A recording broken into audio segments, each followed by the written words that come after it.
Madam President. Senator from Washington. Thank you, Madam President. I rise today in defense of the most sacred right we have in this country, and that is the right to vote. This right is fundamental to our democracy. It's the right to make your voice heard in our government. But this right is under attack by ultra-conservative state lawmakers who are restricting access to our ballot boxes.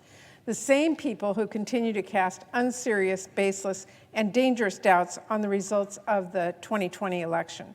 I'm not being hyperbolic when I say if these attacks succeed, there will be grave consequences for our democratic system, not just in those states, but throughout our country. So as I've said time and again, we must pass strong federal voting rights protections into law because doing so is essential to making sure that our democracy stays a democracy. Democrats are rightfully exploring every potential avenue to ensure Americans' fundamental right to vote is not restricted. We are voting on legislation this week, the Freedom to Vote Act, that has been the result of extended negotiations and discussions. And I appreciate all my colleagues who are working to craft a bill all of us can agree to, one that ensures that voters have equal access to the ballot box, that promotes best practices for voter registration and administration, and protects our elections from the very real threat of interference, both foreign and domestic. This is a reasonable bill by any stretch of the imagination, and I challenge anyone to tell me what could be more controversial about making Election Day a public holiday or ensuring everyone has the opportunity to vote early, making sure everyone can request a vote by mail ballot. These are simple measures to ensure that every American's voice can be heard. And I'm glad that this bill includes protections that will help give power back to the people in our government, making sure people pick their representatives rather than representatives picking their voters, by stopping special interest money from drowning out Americans' voices and votes, and by protecting and securing each American citizen's right to cast their ballot.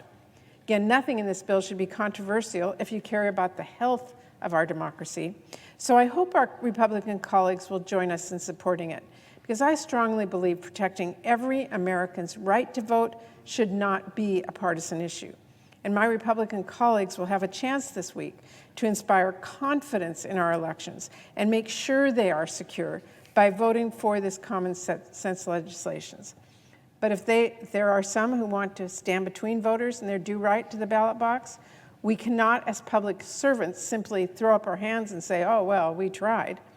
So Republicans choose to look the other way on implementing federal voter right protections because voter suppression tactics might benefit them politically.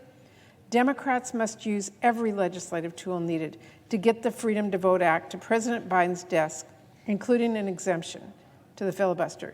Because as I have said, of all the critical things we'll vote on this Congress, and many are so important to our workers and families, this is the most important. It is about the future of our democracy. And if our Republican colleagues are not willing to stand up for our democracy, we can't let them hide behind Senate rules and block Democrats from doing so on our own. The stakes are really simply too high to fail. One way or another, this Senate has to pass the Freedom to Vote Act. Thank you, Madam President. I yield the floor, and I suggest the absence of it. Oh, I withhold that request.